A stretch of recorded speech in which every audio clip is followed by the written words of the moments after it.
Baik, saya buka. Assalamualaikum warahmatullahi wabarakatuh.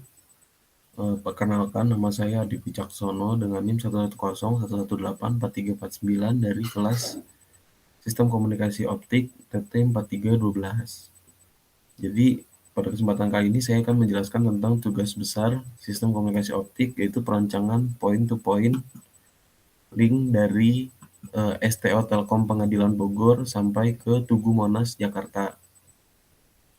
Nah, jadi pertama ada penjelasan dari optiknya sendiri. Jadi, optik adalah jenis kabel yang terbuat dari serat kaca yang dapat mentransmisikan sinyal cahaya ke satu tempat ke tempat lainnya. Nah, sumber cahaya yang digunakan itu ada LED dan laser. Ukuran dari diameter kabel ini kurang lebih 120 mm. Struktur fiber optik itu terdiri dari core atau intinya, cladding sebagai selongsong, dan coating sebagai lapisan. Nah, selanjutnya itu ada sumber cahaya dan detektor foto. Jadi sumber cahayanya itu ada dua, ada LED, light emitting diode, dan laser. Jadi LED atau yang biasa disebut dengan light emitting diode itu sumber cahaya pada transmitter yang nantinya akan diteruskan oleh fiber optik sampai ke receiver.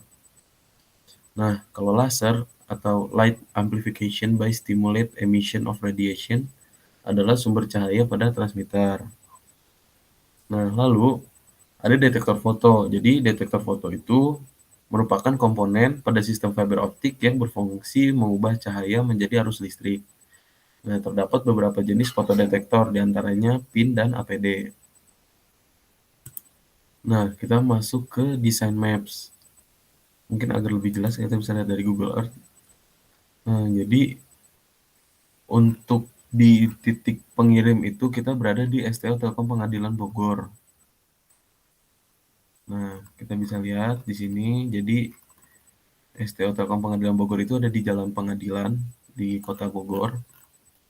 Lalu untuk penerimanya itu kita berada di daerah Tugu Monas atau Tugu Monumen Nasional yang berada di Kota Jakarta. Nah, jarak yang kita tempuh untuk desain point-to-point link ini sejauh 60,5 km. Nah, lalu di sini ada spesifikasi untuk perhitungan LPB dan RTB-nya. Mungkin kita bisa sekalian lihat ke bagian simulasi. Nah, jadi untuk simulasinya ini saya menggunakan pemrograman Python untuk menghitung LPB dan RTB-nya untuk menampilkan grafik juga. Dan saya membuat ini di Google Colabs. Jadi yang pertama itu kita bisa import library-nya. Jadi NumPy untuk menghitung jumlah data yang banyak dan matplotlib.pyplot atau PLT untuk membuat grafik. Nah, jadi pada perancangan tugas ini spesifikasinya itu kita masukin dari spesifikasi yang udah kita buat. Jadi ada jaraknya ada 60,5 km. Haspelnya, satu haspel itu kita menggunakan 4 km. Terus bitrate-nya sebesar 2488 Mbps. Serat optiknya kita menggunakan single mode. Atenuasi serat optiknya itu 0,22 dB per km. Dispersi materialnya itu sebesar 17 picosecond per nanomilimeter kali km. Panjang gelombang operasinya 1550 nanometer. Format modulasinya itu ada return 0 dan non-return 0. Margin sistemnya itu sebesar 5 dB. Lalu komponennya di pengirim itu menggunakan laser. Rise time-nya sebesar 35 picosecond. Lebar spektralnya itu 0,5 nanometer. Daya transmitnya sebenarnya 3 dBm. Nah, penerimanya itu rise time-nya itu sebesar 35 picosecond dan sensitivitasnya minus 27 dBm. Lalu ada redaman konektornya 0,5 per konektor. Redaman splice-nya 0,1 dB per splice. Kabelnya 24 core G655 for loose tube. Pemasangan kabel DAC. Nah, kabel yang kita pakai itu kabel FO G655 SI SM.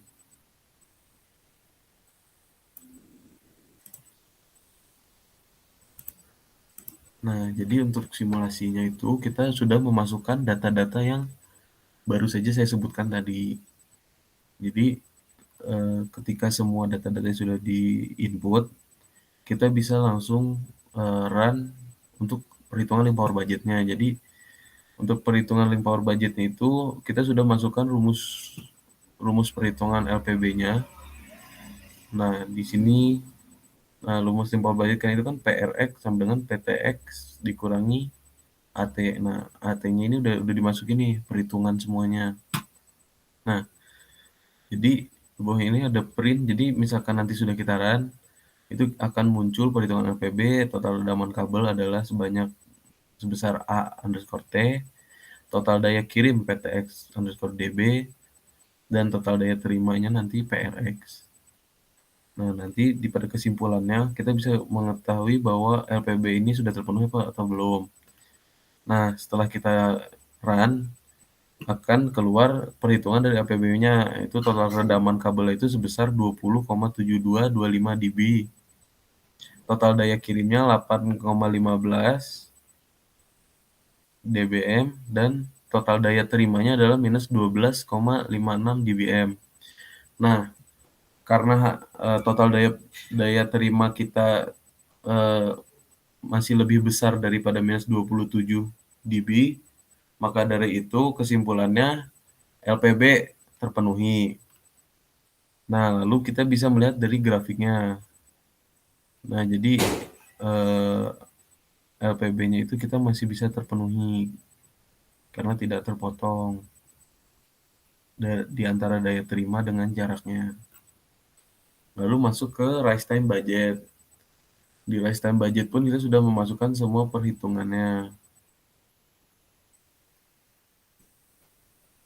Nah, jadi pada perhitungan rise time budgetnya, tes sistemnya itu kita mendapatkan sebesar 5,166 10 pangkat min 10.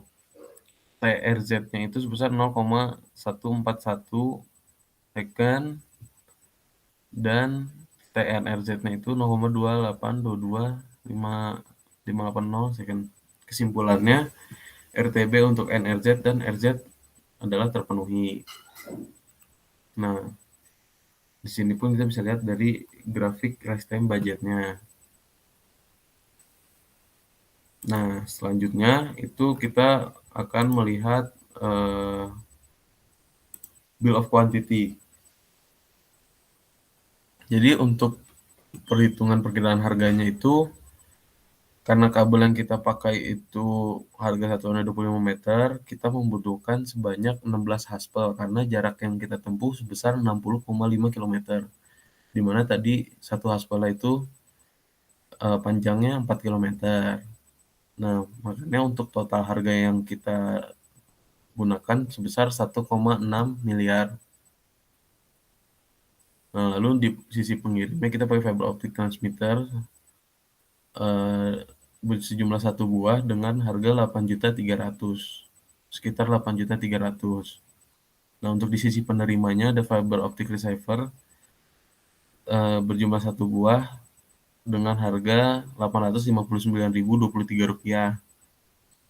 Lalu konektornya kita menggunakan sebanyak 2 buah dengan harga satuan 14.000, jadi total harga 28.000. Lalu splicer untuk menyambungkan tiap gulungan haspel dengan harga 10.000, jadi total splicer sebesar 140.000. Nah, jadi total harga yang kita gunakan dalam proyek pembangunan point-to-point link ini sebesar 1,6 miliar 9.328.824 rupiah. Nah, kesimpulannya, berdasarkan hasil perhitungan rencana instalasi bisa dilakukan karena hasil perencanaan dan analisis LPB menunjukkan daya yang sampai di sisi penerima sebesar minus 12,567 dB.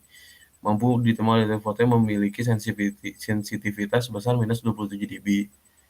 Nah, sedangkan untuk analisis rise time budget untuk NRZ dan RZ juga sudah terpenuhi. Baik, mungkin sekian dari saya. Ini ada beberapa daftar pustaka yang saya gunakan dalam pengerjaan tugas besar ini. Mohon maaf apabila masih ada salah perhitungan dan salah-salah kata dari penyampaian saya hari ini. Lebih kurangnya sekian dari saya. Terima kasih atas waktunya. Assalamualaikum warahmatullahi wabarakatuh.